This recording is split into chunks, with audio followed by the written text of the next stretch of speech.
I'm Robert Schertzer, Clinical Associate Professor, UBC Ophthalmology and Visual Sciences, and we're talking about glaucoma for September 7th, 2009, with Cindy Hutnik, Clinical Associate Professor of Ophthalmology and Pathology at the University of Western Ontario Ivy Eye Institute. In this episode, we discuss how best to use central corneal thickness when evaluating patients with glaucoma. Please check the show notes for the podcast for references. Follow me on Twitter, where I am Rob Schertzer, and on my blog at wholelotofrob.com, where I cover glaucoma, health, and technology topics. Welcome, Cindy, to our episode of Talking About Glaucoma. Oh, well, thank you, Rob. It's an honor to be here. I want to propose a scenario. This is something that happens in my office quite often. The patient gets referred in for a glaucoma assessment, and included in the referral is the patient's corrected pressure when measuring pachymetry is this. Let's just talk about that. I have my way of approaching that, and I'd like to hear yours because of the study that I know you did a number of years back on CCT. I think a few years ago this really was a hot topic. I think the ocular hypertension treatment study brought to life that the corneal thickness could have an influence on the intraocular pressure. And it went so far to say that thicker corneas may have a protective effect and thinner corneas may be detrimental, and that the reason behind that was that we were not getting true intraocular pressure measurements. So the idea was if the cornea was thick, the true intraocular pressure was higher, and if the corneas were thin, or lower than what you're measuring, if the corneas were thin, then the true intraocular pressure was actually higher. So people started generating nomograms to try to correct the intraocular pressure, and many people were actually providing what were called corrected or altered intraocular pressures rather than true pressures. Right. And those original nomograms, they were linear, and if you started getting too far to one side, thin or too thick, the numbers just didn't make sense. They'd reach infinite. Absolutely. Sort of. In fact, what we did, we were noticing that there were a number of different nomograms, and the first thing that struck me, Rob, when we did our study was that they all had different correction factors. The fudge factor, so to speak, was different. So the researcher in me said, how can that be? Is it that there's different populations of people? Is it the fact that they were measuring central corneal thickness different and applanating different? So what we did is we had a medical student come and spend 2 weeks with me, and it was a very simple hypothesis.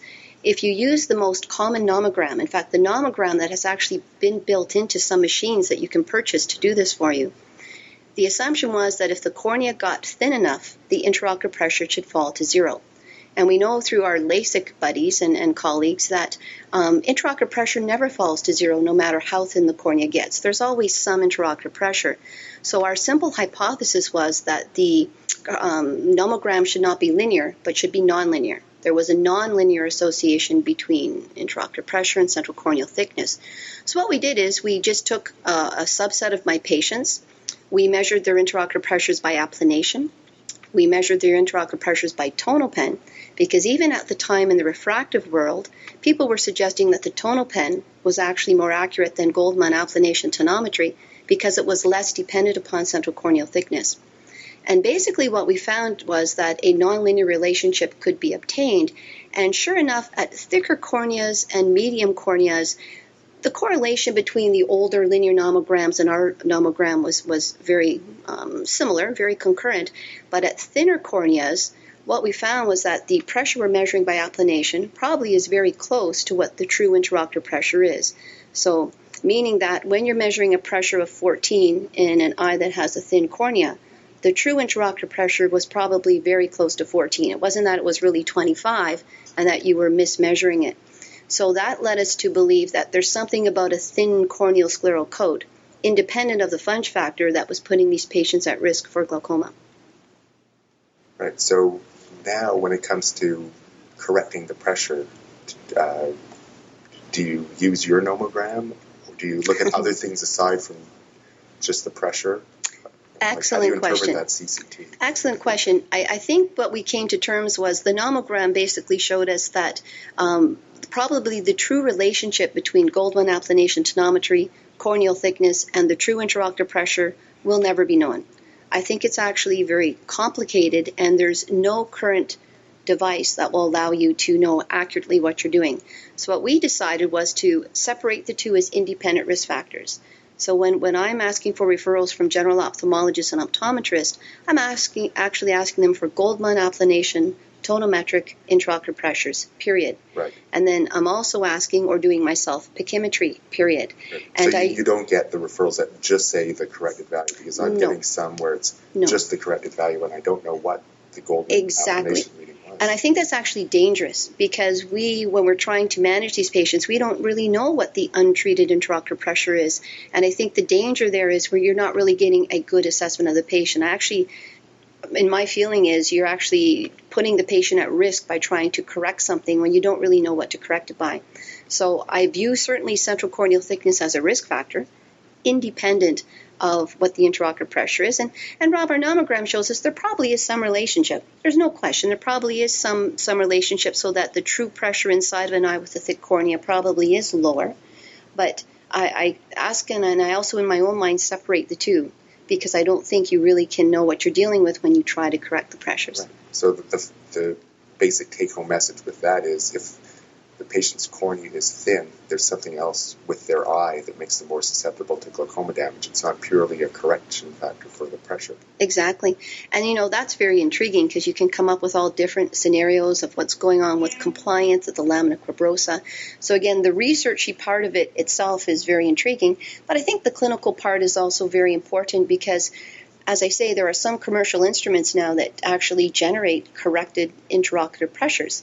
And that's what the machine spits out to the ophthalmologist. And not knowing that no one really knows what the correct nomogram is can actually cause that ophthalmologist to inadvertently not be doing a good job.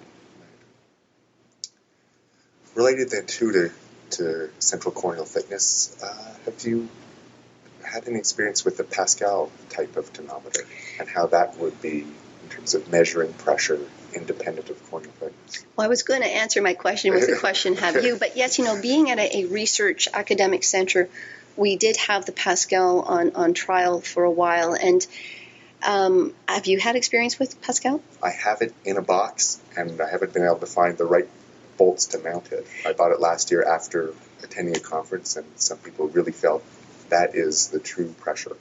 Yeah, and I have to say, if you look at the research data behind it, I would say it probably is.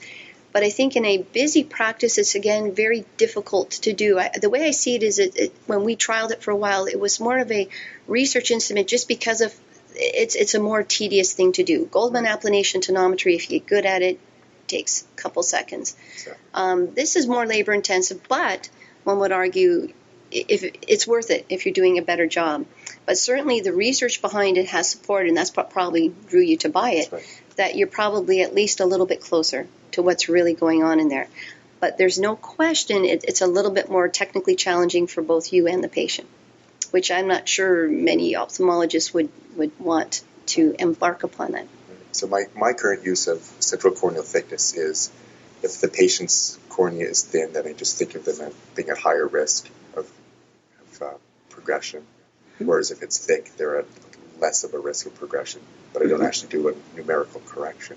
Is that sort of what you're doing? I think that's bang on. And I think something very important you're also saying with that statement is it's all about a balance of risk factors. Just because a patient has a thin cornea doesn't mean they have glaucoma. You have to look at the patient as a whole, not just as an eyeball. And you have to develop a risk factor profile. And that the central corneal thickness is just one of several possible risk factors. When it does come to central corneal thickness, what number are you using as the number for when it's thin and when it's thick? Excellent. In fact, what I actually do, Rob, on my charts, and the residents will tell you that I may be kind of crazy, when I put my list of diagnoses, I will actually put thicker cornea or thinner cornea. I go a little bit by what the ocular hypertension treatment study said, even though I realize that just has to deal with ocular hypertension. You really can't. You have to be careful not to translate messages from there to a normal tension glaucoma patient, if you know what I'm saying. Right. So there we're getting at when a patient is said to develop glaucoma, as opposed to when they have glaucoma and are at risk of progressing. Exactly. We have to be very cautious when we do that. But in general, when the medical student came and analyzed my own practice, my nomogram was, so I had a distribution of central corneal thicknesses within my own practice. 590 and higher, where I consider thick, and about 520 or lower, I consider thin. So in my practice, between 520 and 590, I would consider more or less within what we call the average zone. So you've taken that ocular hypertension treatment value of 555, that's plunked right in the middle of those two numbers. Yes, and in my own practice, it was amazing. It more or less did mirror that.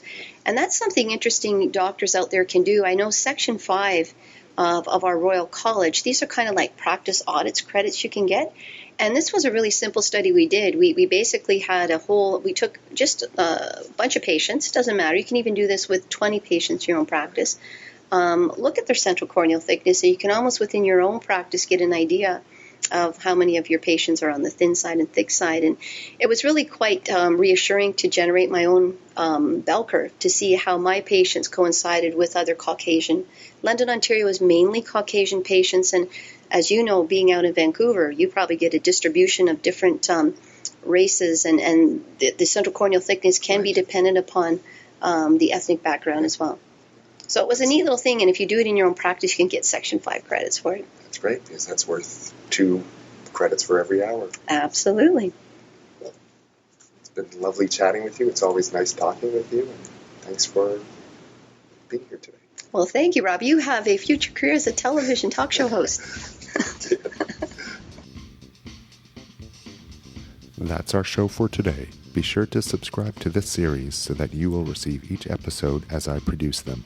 Sometimes I get bogged down with my family commitments, clinical work, or carried away with my blog or Twitter, but still greatly enjoy producing Talking About Glaucoma when time permits. Talking About Glaucoma is a non-profit podcast that I produce once or twice each month as time permits, in AAC format that includes chapter markers and in mp3 format that does not. I am the director of the West Coast Glaucoma Center in Vancouver and clinical associate professor of ophthalmology and visual sciences at the University of British Columbia. Please send comments or suggestions to podcast@iguy.org. That's podcast@iguy.org.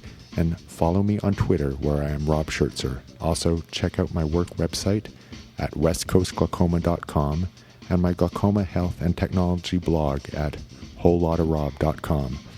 Please help detect and treat glaucoma by keeping informed.